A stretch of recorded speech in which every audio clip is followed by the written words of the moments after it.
so much to talk about, but the Yeah. lead of today is it's back.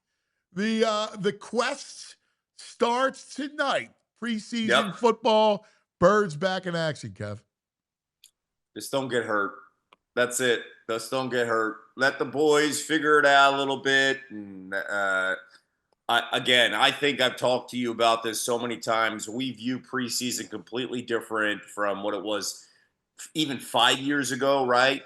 Really, the preseason is the first month of September for really the starters. Now it's just trying to figure out who could play, who can make the roster on the back end, because usually when this is all put together, it's really 6 to 8 guys that they're trying to figure out who can make the team, right? Especially a team like this. So just don't get hurt more than anything else. When you're looking ahead, and I was doing this, like to me, if you were asked about the 5 kind of recipes for a repeat, Yeah. so I have, and we'll go through with you. Uh, Number one is well, Jalen Carter's number one because Carter is so dominant that anything you lost on that line should be able to make up for. I think that's great. Yes. And we also know that the way the Eagles operate, at the end of this season, Carter's going to get a monster contract. They're not messing around, right? So this is a year where it's, listen, show us what you got, man. and I think Carter knows that. And we're just touching literally the tip of the iceberg with this guy and how really good he can be. Like, he's still learning how to play. So you're 100% right, man. Like, I also think that while we have that in the front, the front defensive line, I think the biggest storyline I think in camp so far has been the question marks at safety and losing, Chauncey Gardner-Johnson and what are they going to do in that secondary, and Cooper seeing reps and he's like a Swiss Army knife. He can play a variety of positions. Makuba being hurt, that plays a role here. I think safety concerns me, and safety, and this is Reed's last year.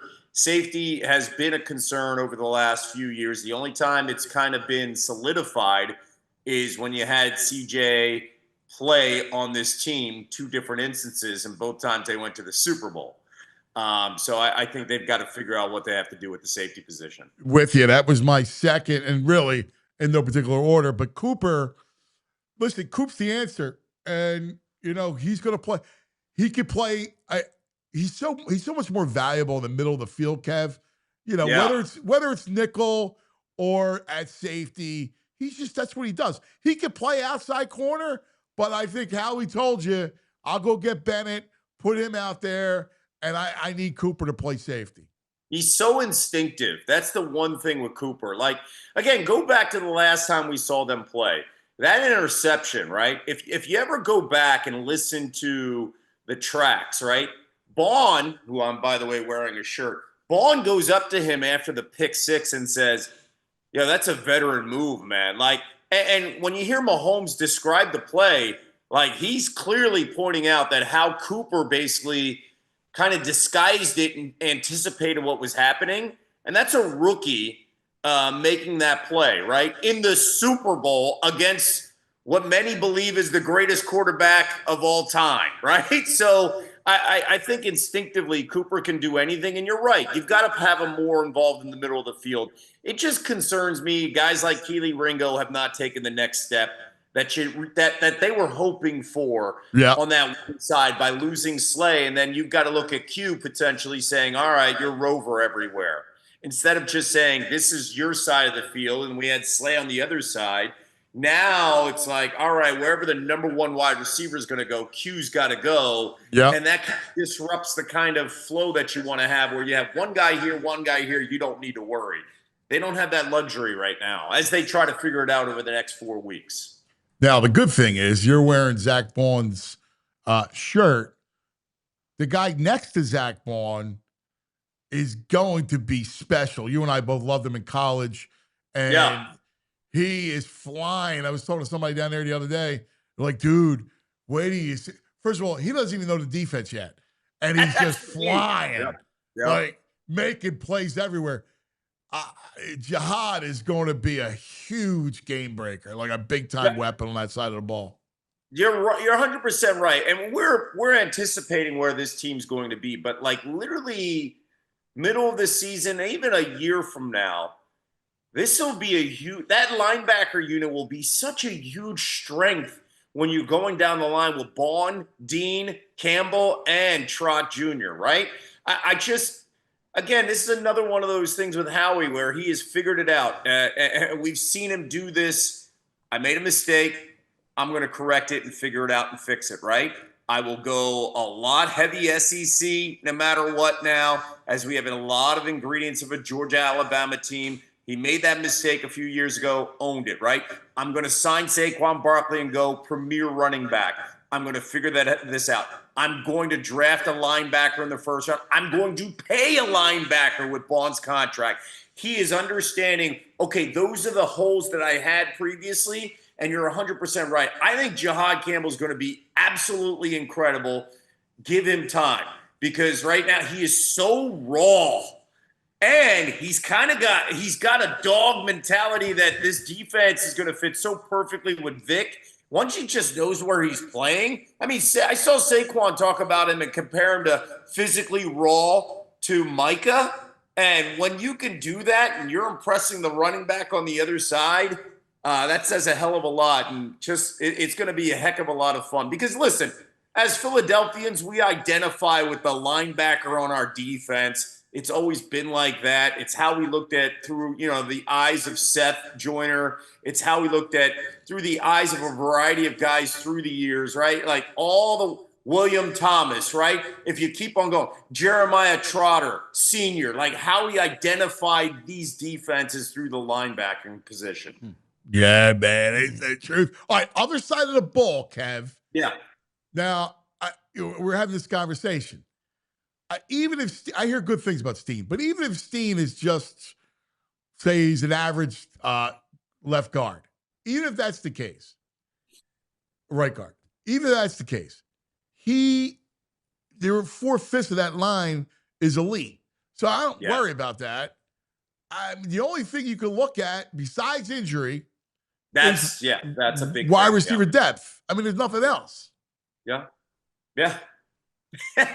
I completely agree. I've heard good things about Jahan Dotson. I think some of the writers have said some good things about him getting on the same page with Jalen. But you're right. And I'm glad you prefaced by saying injuries. Because, listen, when you're on that line, we've seen some guys dinged up, and then you got to transition. I just believe in Stout so much. He's such a Hall of Fame elite type of coach that he's going to make sure that if somebody has to come in, they're going to figure it out. I kind of also like what I've been seeing and hearing from the offensive linemen, the veteran guys on, hey, we come in, we establish, this is what we do. And Lane had some quotes recently about showing up to work on time and establishing yourself as a rookie. You better be there early. I like that kind of stuff. Like these guys what they're doing is policing themselves in the locker room. And that's what you ultimately need. That's the success of a really good team. The veterans run the locker room and say, hey, this is how we do it. And the coaches don't have to say it, right? You bring a certain attitude. And then when you have the 3 offensive linemen that they brought in, dudes, you and I have talked about this, especially in day 3. They drafted bodies, like dudes, like massive guys that Stout can chisel, right? And if you look at the history of what they did with Mulata, massive. Let's just chisel and get him mentally right? Like look what they did with Mekhi Becton. Massive. Let's just get him mentally right. They drafted some dudes, man, like big horses. And now let's get them mentally right, and we'll find a way to put them in. And maybe we'll see those guys in the middle of the season. The Steen stuff, I've been hoping. And, I mean, you look at the pedigree. You see he's been established and been around. Now you got to figure this out now and find your way. If not, that's why I think the Eagles invested in OL. Yep. Spot on. So how do you look at tonight? How do you watch tonight? I watch with curiosity. We're all guilty of this, and I would say about 10 years ago, I was, man, super hype. I couldn't, like, the energy, the juices, can't wait, can't wait. And then I realized, like, a few years ago, I was like, as soon as you watch, like, the third quarter, and I'm like, I don't care about it. What are we doing? Like, just get off the field and don't get hurt, right? Yeah. Like, just don't get hurt. And then you get to a point where you're like, oh, And this is a great here's Dave story. Oh, Spadaro. yeah, let's see if he Right. can make the team. But I don't care. Like, it is always the same feeling I think all of us have as football fans in August. I can't wait. It's here. It's here. It's here. And then it happens. You're like, all right, I'm over it. Week 2, I'm over it. So that's how I view it. Hey, I want to ask you this though. And you and I always have this same kind of feel when it comes to this stuff. This year feels different going into the season than it did in 18 when they won the Super Bowl. I feel like I'm way more into it, and we haven't seen is a dynasty, right? Like, is to be like the Steelers or the Cowboys or those teams that we were growing up dominated the headlines. Yeah, man, you're 100% right. And I also think it's the mentality of this team. Like, so 2017, just everybody felt that was special the whole year, right? Everybody. And then the injury to Carson and then what Nick Foles did, everything felt magical, right? But there was a lot of reality to it, too. It was the biggest storyline was the instability at quarterback. What were we going to do with Carson if he's not healthy at the start of the season? Then you got to go to Nick Foles. And I think everybody that was around that team all kind of knew that there was the quarterback wasn't happy and he was the future, he was the franchise leader and all that stuff. But wasn't happy that the backup came in and owned the locker room and owned the team, right? This feels different because I think the second Super Bowl, how they did it, I think gave the Eagles fan base, I'm speaking for myself, maybe I shouldn't speak in generalities, gave us a sense of peace. Yes. Like, hey, yes. man.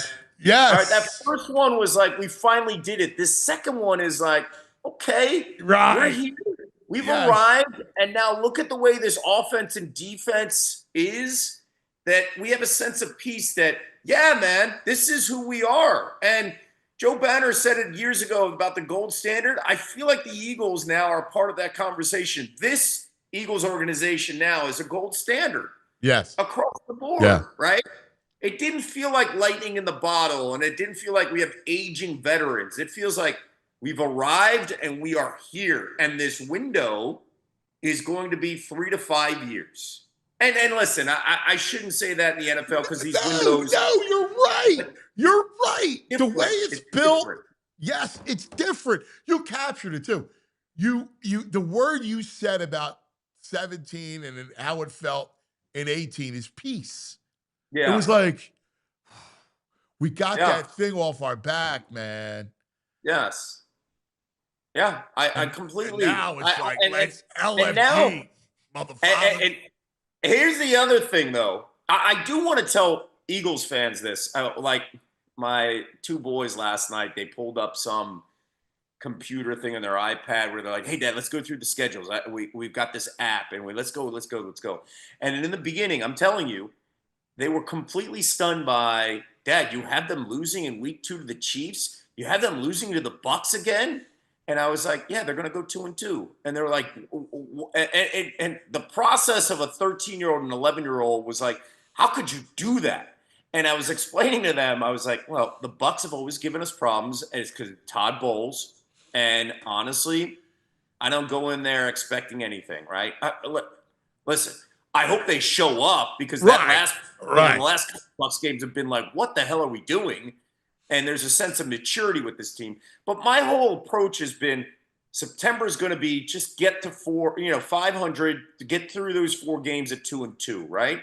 And then how I view it is, all right, they're going to go 12-5. Now, the first time I did it a few weeks ago, I had them at 13-4.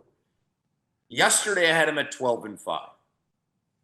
My younger son was in disbelief. He was like kind of ticked off at me.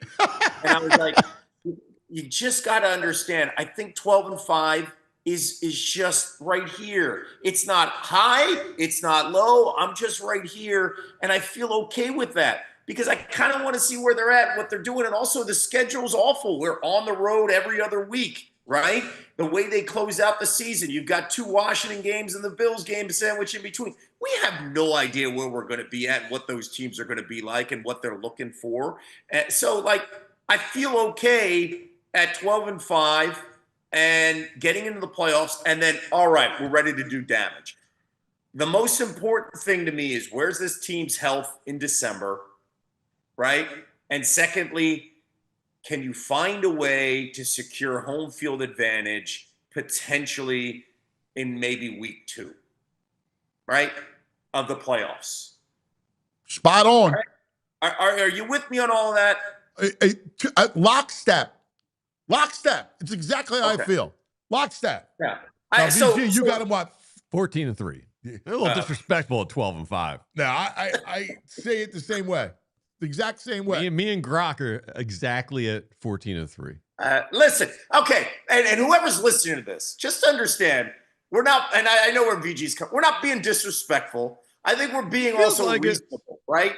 I want to be reasonable, and I want to be aware that, holy crap, the schedule's not easy, and holy crap, they're going to be on the road for some key games, traveling cross-country to the Chargers. My oldest was like, you had them losing to the Chargers? I'm like, it's just L.A. I have no idea where a Harbaugh team's going to be at that point. Exactly. Like, another guy with the Harbaugh low. More Harbaugh low. He's a good coach, man. Really good coach. I don't know where Herbert's going to be. Right? These people. We just got to – we got to be – you know why? Here's another thing. I don't – with you going 14-3, I don't want to feel awful at 13-4.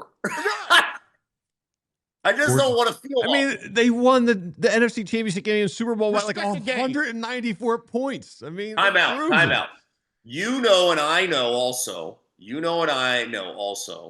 that Rams game, if they didn't have home field advantage, was not going to be really good the way Stafford was playing at that time, right? Secondly, they would have smoked them. The snow was the equalizer in that game. Yeah, that's what I'm saying, but it's home field. That's a home field advantage. But if that was a clean surface, Saquon have 300 yards rushing. No, okay. Now, second, I'm going to tell you also, Commanders in that situation, right? We also know the game completely turned on the Eckler fumble.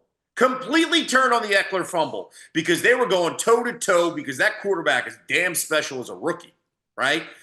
The way Washington's set up, they're going to be really tough. And we also know, going into the Super Bowl, the Chiefs' offensive line was their weakness. We exposed it like the Bucs did in the Super Bowl when they lost. They got better. Exactly. So I think all these things play a huge role here in kind of where my thought process Buffalo, we got to go to Buffalo at the end of the season. Yeah, that's one of the 3 losses. All right. I just respect the game. 12-5 respect the champs. 12-5 is a great record. Like if they go 12-5, does that give you home? Does that give you home field advantage? Yeah. You're also at Green Bay. You've got Detroit on the schedule. Like these are some freaking games, man. Like there's some like you just went through the NFC with me, telling me there's no one you're worried about. Well, I'm not. But again, that doesn't mean they can't lose a game here and there. They will. Yeah, but that's 5. We're going through the conference, right?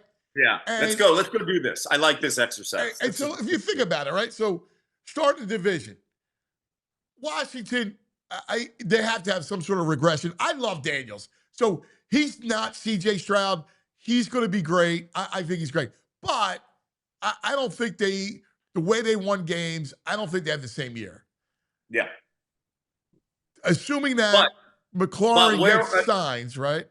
But I will also tell you to that point, and I agree with you 100%. I think Dan's still going to win them games.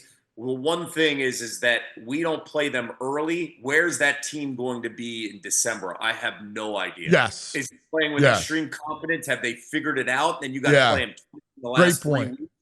That's my it's the timing of when you play these teams, right?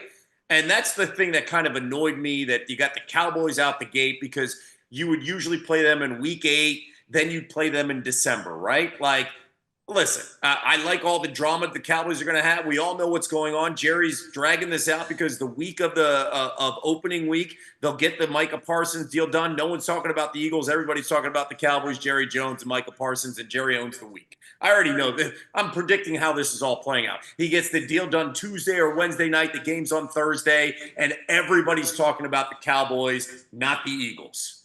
I'm fine with it, right? It's just the timing of when they play these games. All right, continue now. Let's continue to go to now the Central, the North. Well, you're right, and even Dallas, to your point.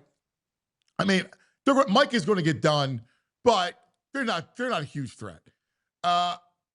Lions. Now the Lions can be great. Now they have a big hole in the middle of that line, so replacing a legend at center is a big deal. But you got Hutchinson. They didn't have him healthy. The biggest issue for the Lions is this: replacing 2 coordinators. Yeah. And they were fantastic coordinators, both of them. So I think a lot of people are sleeping on the Lions.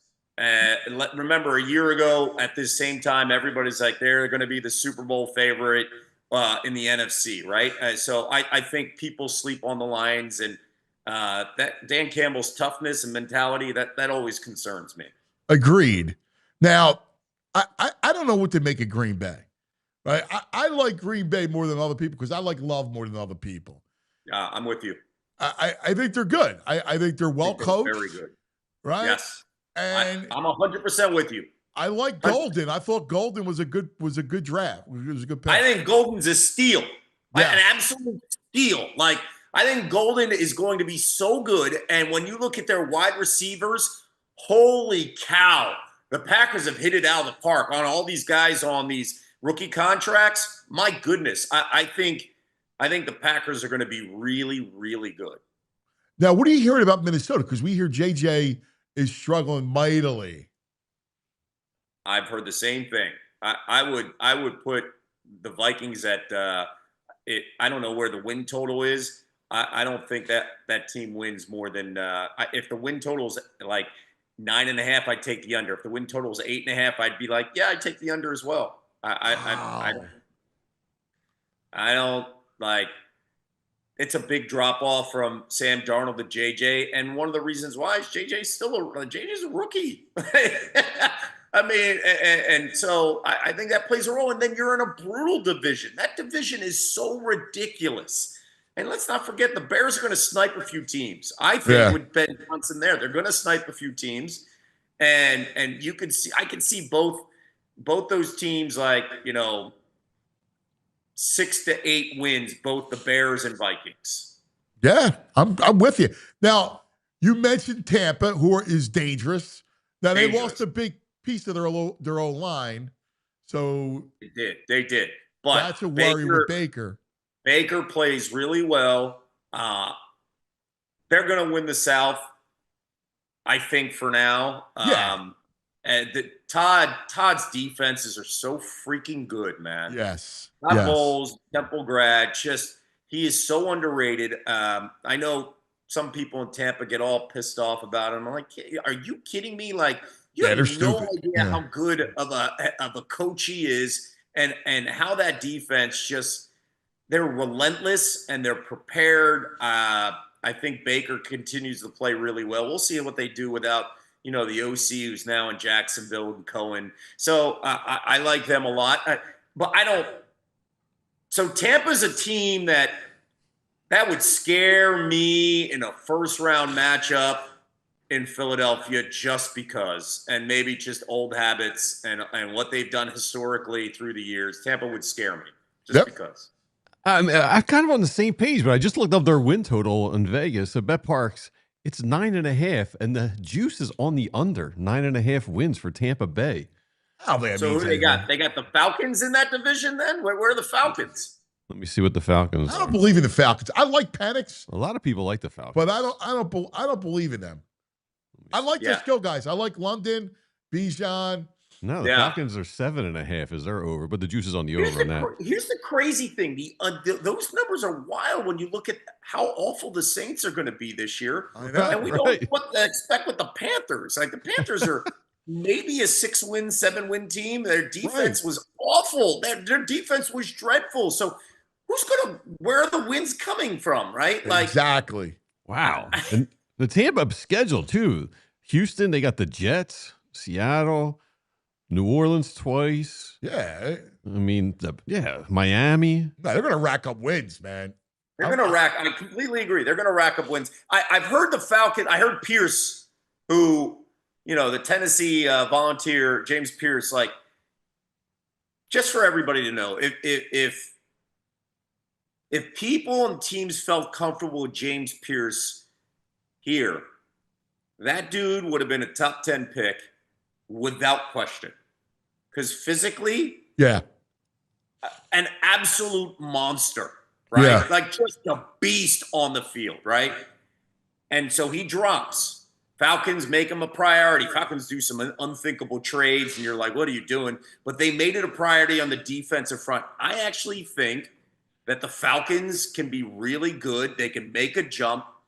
But right now, I've got the Bucs. All right, out west. Now, obviously, Stafford's health with the Rams is a key. Jimmy G, as Mikey Garofalo said back there, I wouldn't put it past him that God forbid something happens to Stafford and he has a great season in relief. It would be hilarious if he does, considering that Devontae Adams wanted to leave the Raiders because of Jimmy G. And then he signs with the Rams because he wants to play with Stafford. Exactly. From Jimmy G. Yeah, listen, Sean McVay's a great, great coach. And I think the biggest storyline for the Rams, aside from Stafford, because when you think of the Rams, you always go to their offense. Their freaking defense is so good. And that defensive front, as we saw, Jared Verse and the dudes that they drafted over the last 2 years are so good. I am really worried about a Rams defense and where they would be in December. So I would hold them as a big threat. The Rams are a big threat in the NFC if Stafford can play. You know what's gonna be wild? Like the Eagles, like who's got the better defense? The young defenses, the battle, the young defense. You're right, 100%, 100%. And Eden has done an incredible job drafting when they lost it, when they went all in and spent all this money and they had to cut. Like the Rams have done a really good job drafting.